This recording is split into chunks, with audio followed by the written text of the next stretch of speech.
My yuzu. Ooh, like a stress ball. Mhm.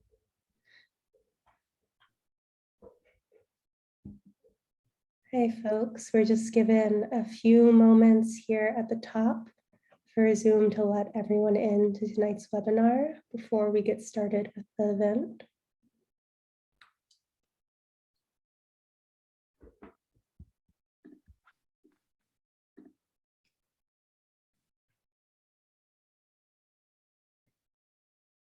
If you are already logged in with us, you can open up your chat window and let us know where you're Zooming in from.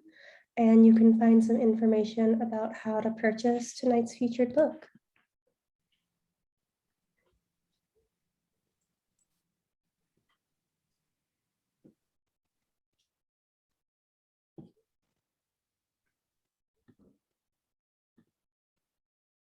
Good evening and welcome to tonight's live online author event with Greenlight Bookstore. I'm Chelsea from Greenlight, and we're thrilled to host tonight's event with Julia Sherman presenting her new book, Arty Parties. She'll be talking with food critic Hannah Goldfield, so you're in for an excellent time. Before we start, I just want to say a huge thanks to Julia, Hannah, and the team at Abrams for making this happen, and to all of you for showing up. Although we're not able to host events in our store spaces, our community of authors and readers is still here. We're grateful for your support and for the chance to make this space for conversation and connection. Now, just a few housekeeping things. In our Zoom webinar tonight, you can see and hear the speakers, but they cannot see or hear you. They can see that you're here though, and there are a couple of different ways you can interact with the authors and with each other throughout tonight's event, which we highly encourage. The first is the chat, which you can find by clicking on the icon that looks like one speech balloon. You're welcome to post your comments and thoughts in the chat. That's a great way to show your appreciation for the author and interact with fellow attendees. If you have a specific question you'd like to have answered by the author, please post that question in the Q&A module. You can find it by clicking on the icon that looks like two speech balloons. We'll be pulling questions only from the Q&A to be answered in the later part of the program. And importantly, tonight's featured book, Arty Parties, is available for sale from Greenlight Bookstore. You can shop in person from 10 a.m. to 7 p.m. at both our Fulton Street and Flatbush Ave stores, where you can purchase Julia's book and many others on site.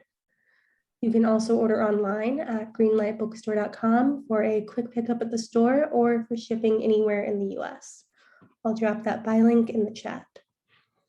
And you can get a signed copy of Arty Parties by request while supplies last. Make sure to indicate your signed copy request and order comments at checkout when ordering online, or look for signed copies when you visit the store. If you care about supporting the careers of authors and the ongoing existence of independent bookstores, buying tonight's featured book is a great way to show your support. Our interviewer tonight is Hannah Goldfield. Hannah is the food critic for The New Yorker, where she writes the weekly Tables for Two restaurant column, as well as food-related essays and reported stories. She'll be speaking with our featured author, Julia Sherman. Julia is the creator of Salad for President and At Salad for President, an evolving publishing project that draws a meaningful connection between food, art, and everyday obsessions. In addition to writing, photography, and recipe development, Sherman is the creator of Juju, a low-alcohol, all-natural sparkling verjus wine. Sherman's writing has been featured in Vogue, The New York Times, Tea Mag, and Bon Appetit, among others, and she has exhibited her artwork at such institutions as the Jewish Museum in New York and the Museum of Modern Art. She lives in Pasadena with her husband and children.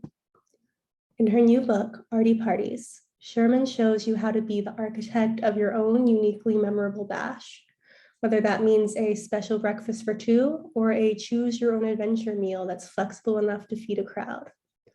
Arty Parties is a guide to creating meaningful experiences that nourish both the host and their guests in body, mind, and soul.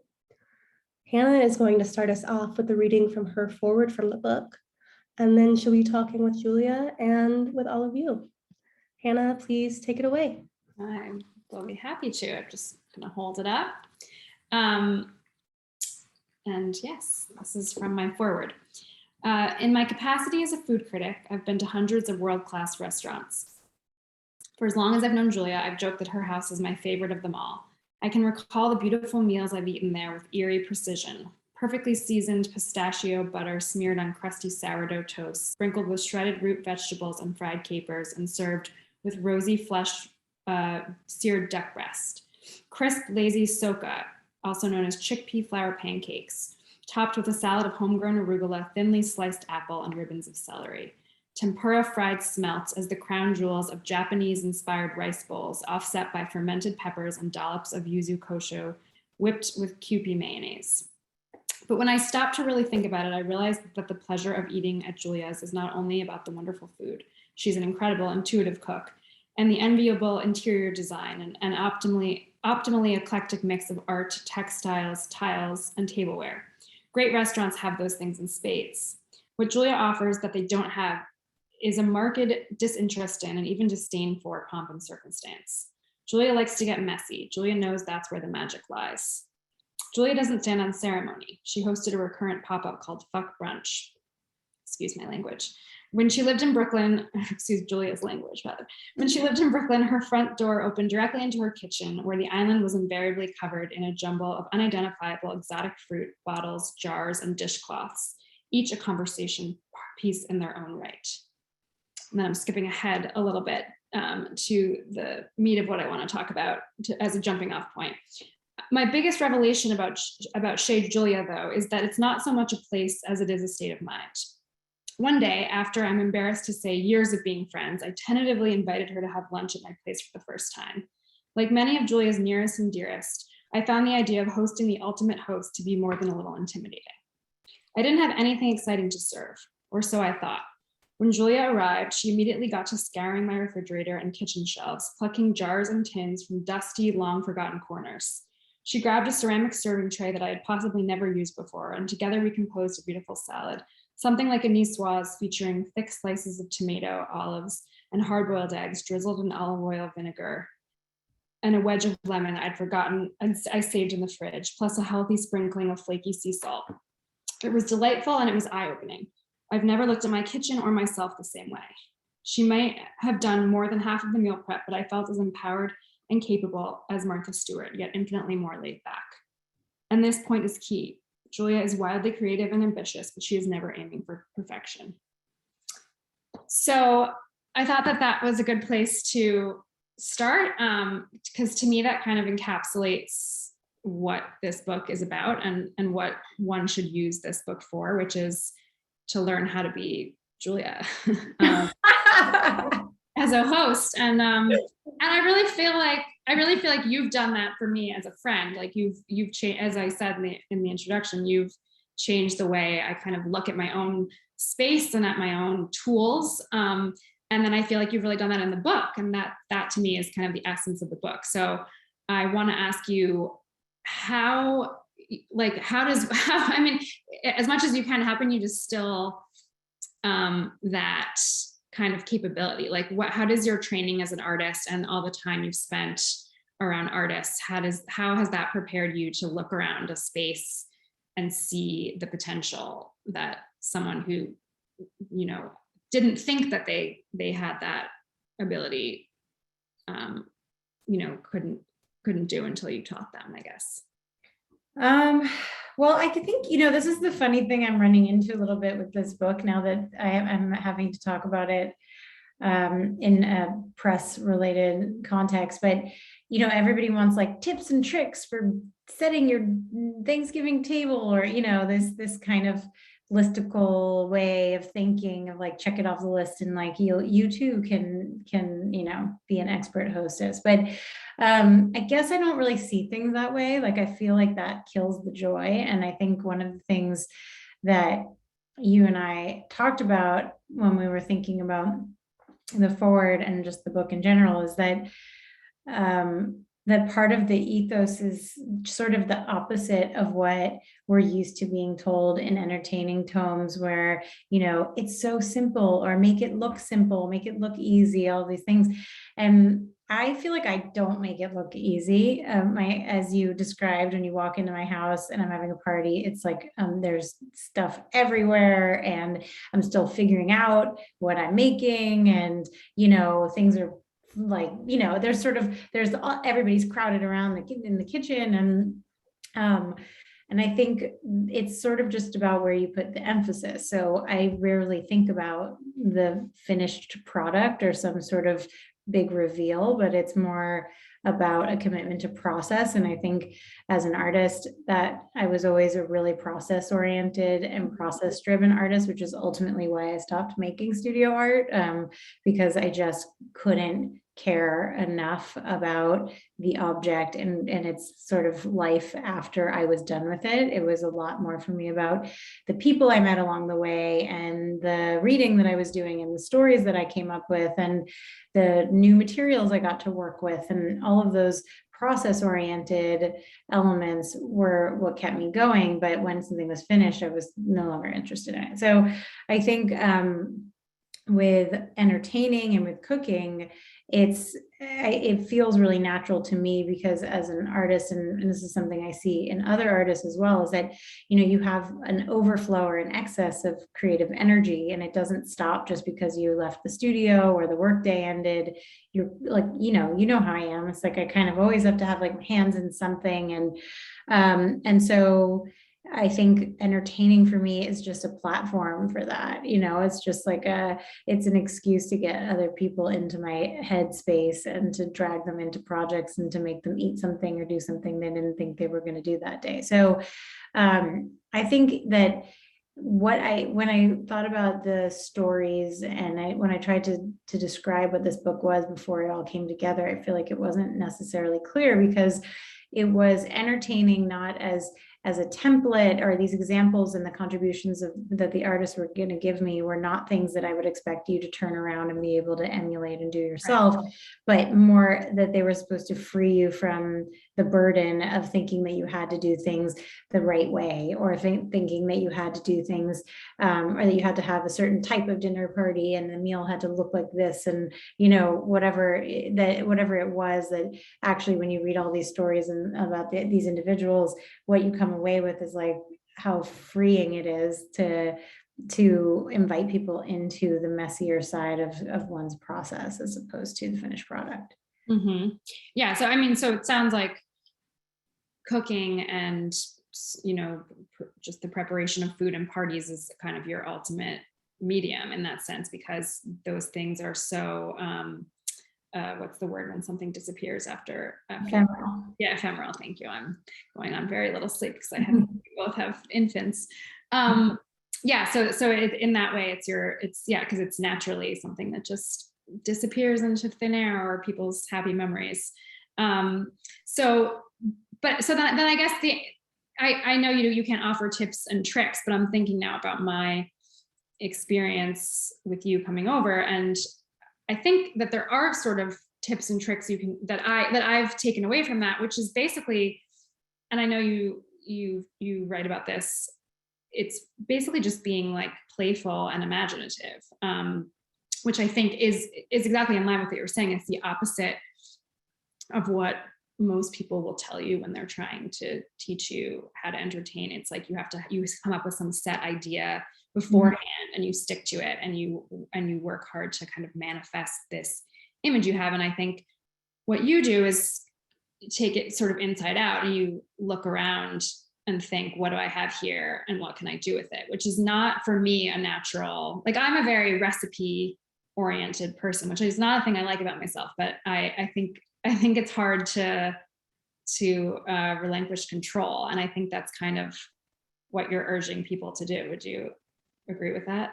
Yeah, or to like work from, I don't, obviously I want people to follow my recipes, right? Like I just gave you like 100 recipes. I'm not going to tell you not to follow them, but I think if you're a recipe driven person, like maybe there's another aspect of the night that becomes more spontaneous, or, I think for me, the way that I cook is very much that way. Like as you described, I find one thing and then, one ingredient, and then the entire meal spins out from that one ingredient, or I have no ingredients. And so I have to go into my cabinet and really figure out what to do. Or I'm in an Airbnb and I only want to buy 5 items because there's nothing at in this pantry, and I want to make 3 different meals from those 5 items, so that kind of thinking, or like finding things, foraging things, all that stuff is like part of the game. Like I kind of think of it like a game. Yeah.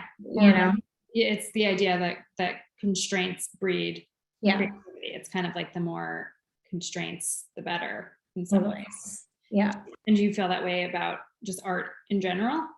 I do. I mean, I think it's really hard I think everybody functions better when there are some constraints. And I think that's why, like seasonal cooking is, for a lot of people, I think is actually in some ways can seem more difficult, but I actually think in a lot of ways, it actually can turn out to be a lot easier just because you don't have as many choices to make, you know exactly where you're starting from. But yes, I mean, I definitely feel like when one is making art, you're sort of starting either with materials, or you're starting with like a concept, or you're going down like a specific rabbit hole, but you're not all over the place, otherwise you'll never get anything done. And that's sort of, you have to be extremely self-directed. And I think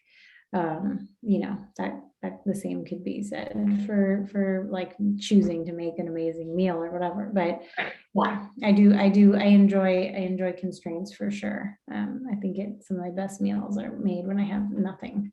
Right. Yeah, that's how, I guess that was exactly encapsulated by you coming over. I don't remember why I had no food in my refrigerator, but I remember it was an especially dry period, and I thought there's nothing to give her.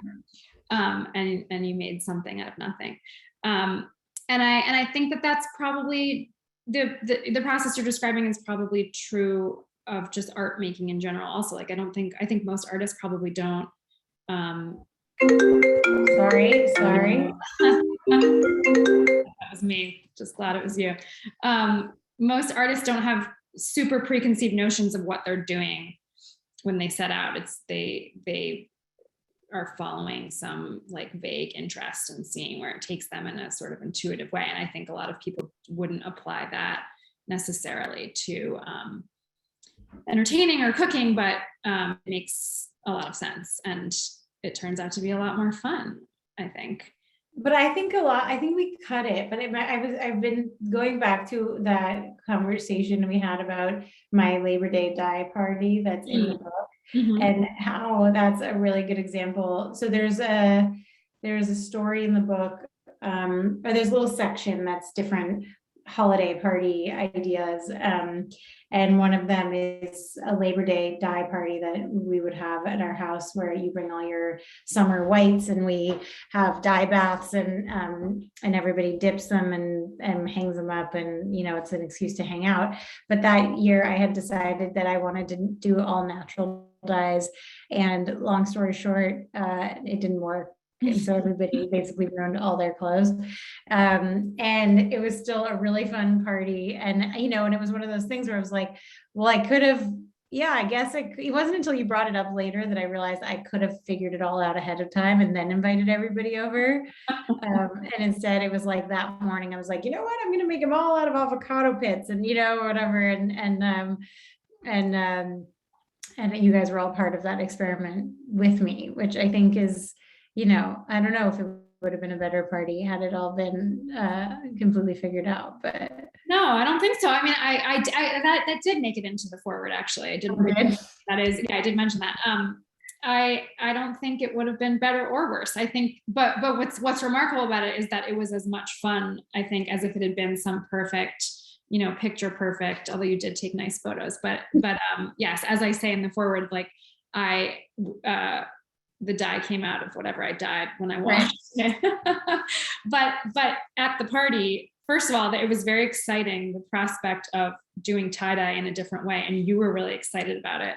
And you were like, your enthusiasm was infectious. And then when it didn't work, you didn't get upset about it, which is something that like was like revolutionary to me, because I would have been crushed, I think, before I read Arty Parties, that is.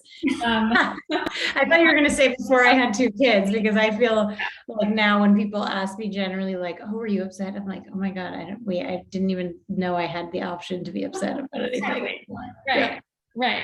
But that to me was the lesson there. It's like, it doesn't matter how things go as long as everyone's having fun. And I think you have to lead by example, and you were having a really good time, and you were thrilled that the avocado pits were letting off some kind of color, even if it was like a brown color. You're like, look, the color's leaching into the water. And it ended up just being a really good time nonetheless. And of course there was also food, and at the end of the day, it was just about bringing people together. Like, I remember I saw old friends, I met people I'd never met before, and it really didn't matter. And it was sort of icing on the cake that there was an activity going on to just sort of get people mingling. And yeah, that I think was a very good lesson, and is a big tenet of the book. Like, it's not about having a perfect or even a successful party, or it's about redefining what a successful party is. I'm thinking about the idea of constraints, and also the idea of a global pandemic and how that constrains entertaining. And I think I remember when this happened, I think you were kind of like, oh my God, how am I going to publish a book about parties at a time when people can't get together? But I think that another great aspect of the book, which is mentioned in the introduction in the description of the book, that it could be about a party for 2. It could be about, frankly, like a party for yourself. It's like, this is not about large gatherings necessarily. So I want to ask you about your definition of a party, and just sort of all the, possible iterations of what hosting can be and entertaining can be. Yeah, I mean, in comparison to my last book, where I could kind of just like ask anyone to make a salad, and even if they couldn't really make a salad, I could fake it a little bit, or help them along behind the scenes. This book really required me finding people who already have a practice or something that they're doing that I'm tapping into, because you can't just ask someone to throw a party for your sake, So it was a lot more research and a lot more asking people for recommendations, and putting my ear to the ground when it came to listening to people's anecdotes about going to great events. But and there were some really good ones that didn't make it into the book. I'm thinking of this person in Paris who is incredible, he's a creative director, but he's an older man. He's a collector of vintage, like very specific things. Like, he has the greatest collection of spoons, and he made a book about I've seen that book. Yeah. Oh, really? Yeah. It's like a monograph of wooden and like pearl spoons, right? Yeah. So and he scours flea markets, and his home is incredible, and he has a really, really beautiful book collection, and he's not much of a cook, and so I went with him. He was having a party for 3 friends, and we spent the afternoon just going to this beautiful cheese shop, and going to every place where he was basically just sourcing. Went to the Jewish Quarter in Paris and got chopped chicken liver, and there were all these very specific things. And then the real event at the real meat of the event was, we realized once we got there, like, when people come over, it's his excuse to share his book collection, because a book collection is the kind of thing that you don't want it to just sit on the shelves, so he had a library ladder, and all night and this guy's like 75, all night he's scurrying up the library ladder. Like, anytime you'd say something, like you would say any offhand comment, and he would have the book for that. And he would run up and find it, and then we'd all look at the book. And so, something like that, I was like, God, that's such an amazing way of hosting. That's so specific to him. But I left feeling like I was let in on this really personal aspect of his world, and that felt so intimate, and that felt so much better than going to like a big crazy party at his house where I wouldn't really have come away with knowing anything about him. And I also just loved that, he knew that he wasn't a great cook, and so he was really but he's a great stylist, so he bought a bunch of beautiful stuff and put it together in a beautiful way, and then we really got to look at some incredible collections, and it was really cool. So things like that, where it's not a party, but that is like great entertaining. Or even Susan Chanciolo in the book, who's here, I can find it, who's she's kind of a cult figure in art and fashion, but also she had a pop-up restaurant called Run that she started in the 90s. She would do in her gallery, and then she's still doing it. And food has become a really big part of her work. But in the process, she felt like she had lost her own more private way of entertaining, because it had become so tangled up with her art practice. And so when I asked her if she would be in the book, we actually used the book as an excuse for her to reconnect to that. And her home is also her studio, and when you walk into her home, it's like you walk into Susan's world. It's just she puts an apron on you that she's made, and everything, like she was just having people over for tea, but it was one person over for tea, and she doesn't even have a table because she has to be able to move everything out. She does a lot of textile work, so to be able to spread things on the floor. And so she has like a little rickety card table, but then she had this hand embroidered tablecloth that she had made, and every object, like you couldn't tell if it was like a kitchen utensil or a sculpture, or sort of this incredibly personal environment. And so instead of having these larger parties, which is something that she could probably do with her eyes closed, she was doing this very different thing, which was inviting one artist that she really wanted to connect with at a time over to her space, and they would sit and really, and then one time she was reading tarot, and another time, they had all their kids there. Sorry, I can't find it for some reason. Oh, here it is. And she does a lot of, so here she is reading tarot, and then that's what the table looked like. And she makes everything with her daughter, who's like 12. And so, all these little objects are handmade, plates, everything. And then this is what the house looks like. And you can't really tell what's her artwork and what's her daughter's. Like that's Susan's work. Mm-hmm. And everybody's wearing Susan's clothing.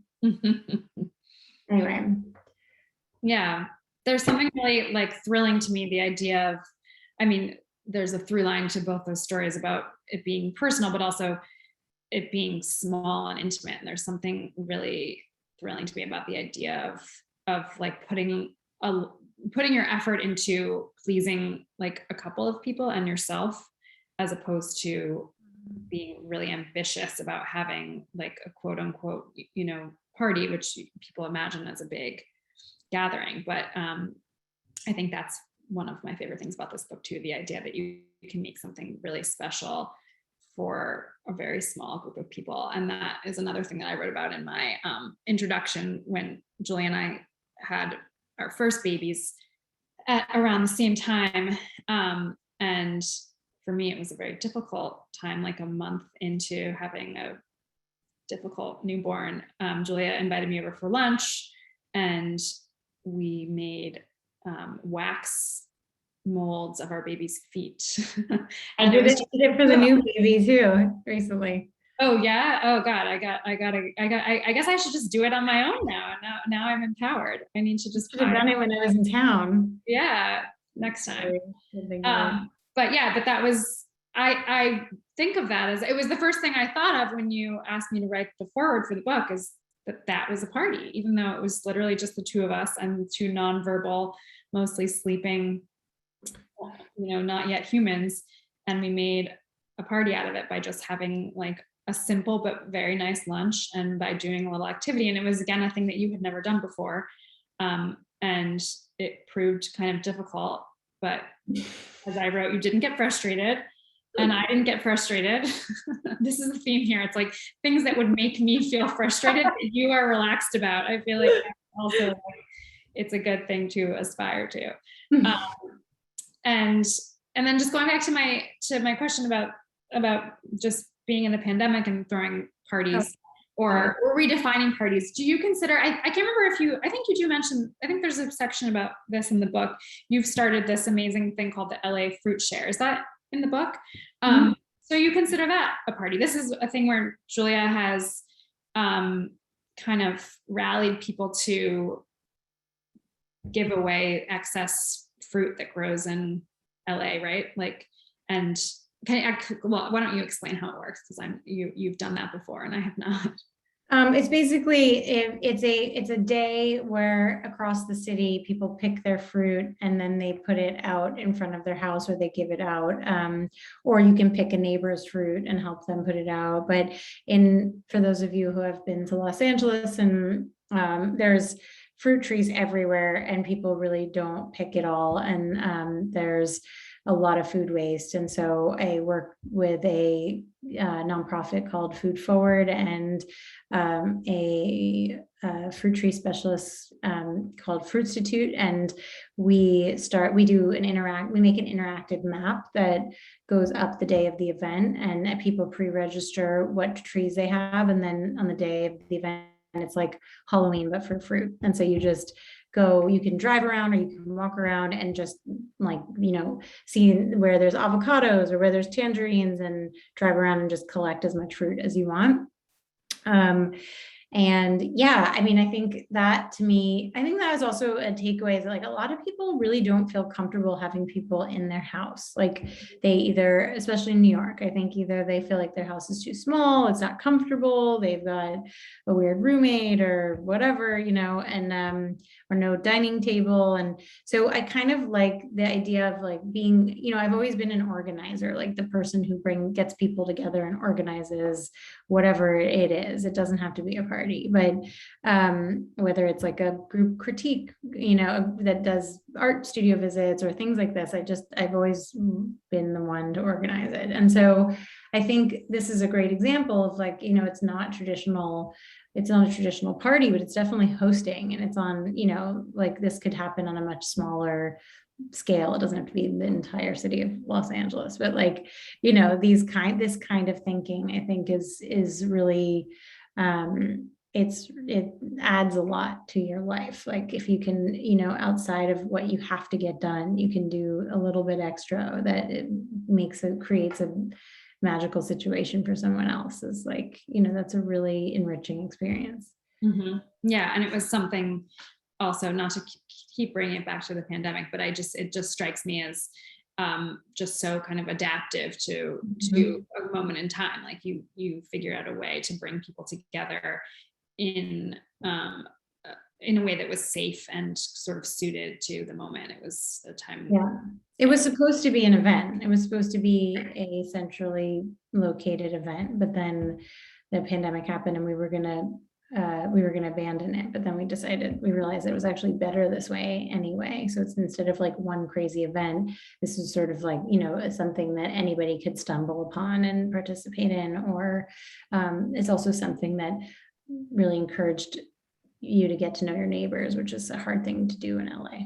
Right. And it sounds like it almost has the aspect of like a scavenger hunt, which is like fun and playful. And when you were talking about people not wanting to have people in their homes and the various constraints of that, I thought immediately of what I think is my favorite party in the book, which I'm going to find and hold up, which is, I can't remember the artist's name, but he had a very small apartment. I found the picture, Hugh Hayden, and no dining table, right? Mm-hmm. And he wanted to have a birthday party. And so he went to IKEA and bought tables and basically like he cut off the corners and pushed them together to make holes, and turned his entire apartment into what Julia beautifully described as a whack-a-mole situation. And so people had to crawl into the holes and then eat Chinese takeout out of containers. Yeah, so like in the original iteration, it went from wall to wall in his apartment. So like if you walked into his apartment, you had to crawl into, we redid it. We did another party at his gallery.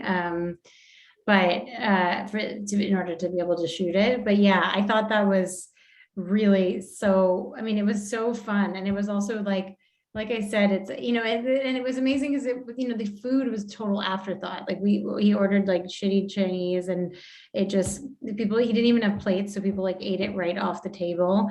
And then he asked everyone to bring a bottle of sparkling wine or champagne. And it was so fun. And he actually even told everybody to wear white, which I feel like is taking it a little step too far. But it did create this situation where everybody was suddenly part of a performance or part of an artwork. And in actuality, the thing that he made is super easy to replicate. Right. Yeah. I wonder, has anyone replicated it that you know of? I don't know. We'll see. I mean, the book just came out, but it was, it's just square tabletops and then the corners cut off, and then rolling table legs that can just be screwed on. So it really was something. I mean, it takes an artist maybe to come up with that idea, but it was definitely something anyone could come up with. And then afterwards, he just broke the whole thing down and stored it. Right. Yeah, and that's a good example of, I mean, I know food is very important to both of us, but as we both know, I think it's not everything for a party. But you just sort of have to, I guess it's like the lesson from that is that you just kind of have to have an emphasis on something. You sort of have to hone in on something. And you don't have to, not everything has to be perfect. Like I guess that's a great example of how you don't, like, you can either have really delicious food or an really unusual table setting, but you don't have to have both. Right. So yeah. Is there a party that's your favorite? I've shared my favorite. Is there one, or is that like choosing a favorite child? Oh, no, I mean, well, there's some that are like my favorite. There are some that I love as contributions, but then, I mean, I would say like, well, Jordan Casteel's is not actually a party. Well, no, wait, the Little Deb's Oasis, the queer performance night, and it was really, really amazing. For those of you who don't know, Little Deb's Oasis is in Hudson, and it's basically an art project turned restaurant that Carla Perez Gallardo and Hannah Black, these two here, started. And it's truly a community project, and they've made everything in the space themselves. And it's just like this Pepto pink dining room, and this is their monthly queer performance night. And that night, it just everything the chair after the dinner service happens without any warning or announcement. All the furniture gets pushed to the side, the lights go down, and like the most wild performance happens right in the middle of this tiny space. And like, Hannah's sister is like doing the spotlight with a floodlight, like standing on the bar, and it's super DIY. And it's really, really the whole space feels like one long extended party. So that one was really fun. And then Jordan Casteel, we did it. She is a really incredible painter who is a portraitist, and she has like a baking addiction, and she's part of the chapter about never showing up empty-handed. So she makes these incredible cakes, like airbrushes them and paints them for everyone in her life. And so I came to her house, and we actually had no idea what we were going to do, but we knew we were going to bake a cake. But we didn't actually have a party to go to. So this is a portrait of her doorman, who is this really eccentric person who comes to work in a superhero costume every now and then. And we made this cake for him, and then had him come upstairs and gave it to him, and he was like crying, and it was really, really sweet. But this is an example of the type of thing she does. And then the one that I would say was like the most fun is definitely the one in Paris with One Star Books, 3-star press, which is friends of mine who have an art publishing project, and they make these books that are like sculptures. They're not really books. They're definitely objects. But every time they finish a book, they invite they have a party for the artist. And this is what their house looks like. So they live across the street. And we went across the street and cooked all day, made a really simple meal, like a soup, bread, and a salad. And then they never have any idea how many people are going to come. And then we just brought all the food across the street to their studio and had this party there, but with like the fluorescent lights on and everything. And it was so beautiful, and felt so effortless. And I also ended up becoming really good friends with them, and I had never met them before that. So that was a great party. Yeah, there's something about sharing an experience like that also. Like, I think, that's sort of a classic way to begin a friendship, is going through something really intense. Yeah. If you can create that in a party, it's like a great way to make friends. Well, I think these shoots are all kind of like that, because it's like a whole day experience, and it's just me. Like, I don't have a crew, I don't have an assistant, so it's like you walk into someone's house, and like with Melanie, she picked me up and we went shopping for ingredients all over Paris, and then spent the day at her house, and then went to the studio and met all of her friends and her daughter, so it's sort of like by the end it feels like you've been through a lot. Right. We are going to take some questions from the participants, but I have one more question for you, which is that I know that I think the most recent party you threw, which wasn't in the book, which I've heard you speak about publicly, so I know I can bring it up, was your son's bris a few months ago, where you had a margarita machine and balloon animals. Is that right? I'm really sad I wasn't there for that, which has got to be the wildest sounding bris I've ever heard of. What is your next? Do you have any idea what your next party is going to be? I want to catch you now in the planning process, or at least the like pre-conception kind of stage. Well, I have a party on Sunday for my book, my LA book launch, which feels crazy because I literally just walked in the door. But so that party is going to be really fun. It's my idea with my commitment to myself with my book events was that I wanted them to be with friends and feel very natural. I didn't want to do anything that was like going against the grain or too difficult right now, given the new baby and state of the world and whatever. So this one is at my friends have a native plant nursery called Plant Material in Silver Lake, and it's a beautiful, like tucked away outdoor space just filled with native California plants. And we're going to do a make your own pizza party with like uni pizza ovens, and then an indigo dye vat. But my friend Nina, who is an expert in it, is commandeering that. It's much fun if it's too easy. I know, you're probably right, but it'll be cool because people will actually come away with something good. And then yeah, just beer and outdoor daytime hang. So but I'm excited about the make your own pizza station. I think it's going to be fun. Sounds awesome. Okay, well, I think we can open it up to questions. We have one that says, I love to entertain, but have a tiny kitchen. Are there any special touches you recommend that can make something feel wow without taking up too much room? Like a decoration or a food or drink item? I mean, I love shopping for food. So I feel like if you can go, what I've been doing lately is I don't know where this person, oh, wait, is that Maisie? It was Maisie. Sorry. I only noticed the name after I'd started reading it.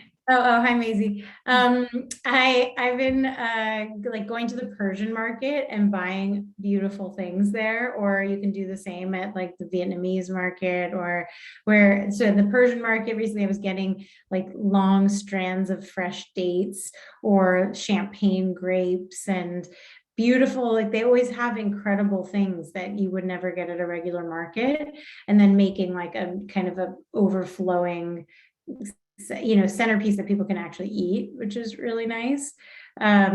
So there's that.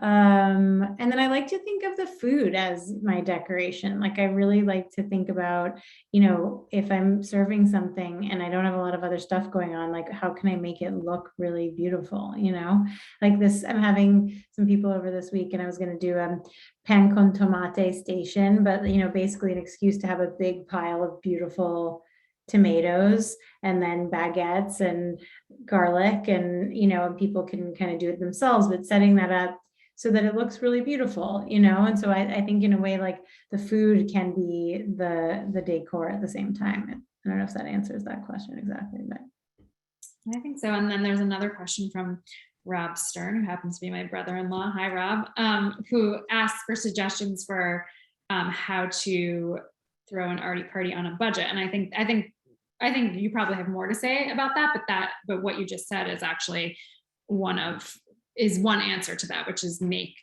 your, don't get a centerpiece and a meal. The meal is the centerpiece. Use things as, double up on things. But do you have other tips for doing? Yeah. I mean, I think in the book, thought about that a lot in terms of, feeding a bunch of people is expensive, or it can be, but it doesn't have to be. So you'll notice that there are 3 cabbage recipes in the book for like main course cabbage dishes.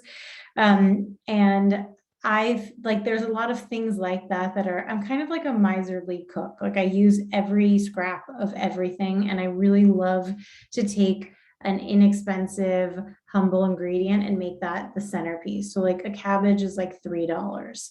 And so if that is your, if you're buying 2 of those and that's what you're feeding as your main course, but like the way you're treating it is like you would a ribeye, so there's one where you roast it whole and it's really crispy and you're like shoving butter underneath the outer leaves, and there's another that's slow cooked in a tinga sauce. And so these kinds of things or another example in the book is there's a lot of recipes for beans, which I know Hannah's a big bean girl, but beans are really cheap, even the really high quality ones, and they can go a really long way. Or onigiri, which is basically just sticky rice with like small amounts of filling. So there are these kinds of ways of cooking that are about a big presentation, but the actual materials you're using are really, really inexpensive. There was another question from Stuart Idder, if I'm pronouncing that correctly, about how to let the evolution of an evening, how to kind of get things flowing, if I'm interpreting that correctly. And I think that I could answer that question for you partly, which is have an activity, which is something that I think you do as a host, and that's definitely in the book. Can you elaborate on that, or do you have other suggestions for? Yeah, it depends on the type of night. I mean, I think if I'm doing if there's not really an activity, but it's a dinner party or a brunch or whatever, I do like to think about things that have a pace to them. So like one example in the book that I think is really great was this party called Earth Pizza, that there were a bunch of artists. They built an earth oven out of mud, and they started doing these pizza parties. And I think one of the things that was really beautiful about the party was that you were on the pace was set by the wood burning oven. Like it only took one pizza at a time, and it was took a lot of babysitting and working from the people who were hosting. And so as pizzas would come out, instead of everybody like a restaurant style, like waiting for their pizza anxiously and then like going and eating and leaving, it was like people just naturally started to share and took their time, and like you kind of knew you were signing up for the whole night, you know? And so I think that a lot of the times with these more process oriented things, people are along for the ride and they don't expect it to be this predictable schedule. So if you can like break out of that, I think it's really good. And then I also like to, I found that at a certain point I was getting annoyed because people, if you have a more traditional setup for a party, dinner party, and people come late and, you know, and like your whole timing is thrown off. Like, I think you get a little bit stuck trying to pretend you're a restaurant kitchen. And, you know, when you come to my house, there's often things that are sort of just like 90% of the way there, and then your guests are the ones who jump in and do it for themselves. So there's a sweet potato bar example in the book where, you know, I pre-cook the sweet potatoes and then I char them and I hold them warm, and then there's all these toppings, and then people kind of assemble their own, but the food doesn't suffer just because you know, people are coming at different times. So I think I'm just really into the flexibility of things when it comes to food, because I don't want it to feel, and I also think making sure you have enough for people to eat. If you're going to do something more ambitious for your main course and you need time to assemble it, making sure there's enough for people to snack on and enough out there that nobody's getting really hungry, because that will make you more anxious than anybody else. That is very freeing to me. A person who loves to throw a dinner party, but is often like just brimming with anxiety about will things be ready at the right time? Will they be hot? And it makes so much more sense to have it be really open-ended, and be able to be flexible.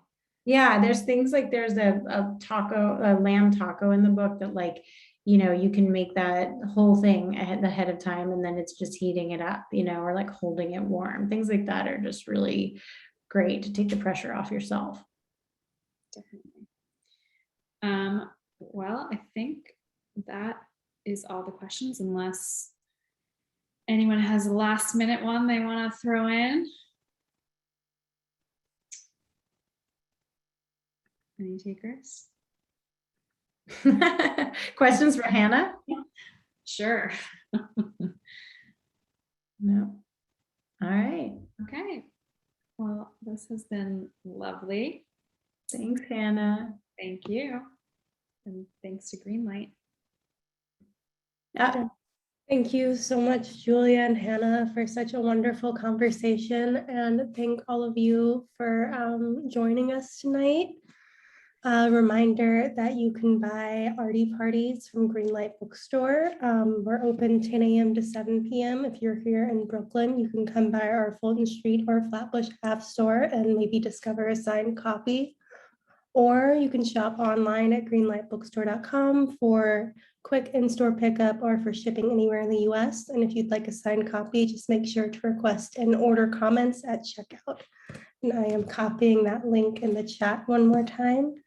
Thank you all so much again for an excellent evening, and have a wonderful rest of your night. Thank you. Thanks. Bye.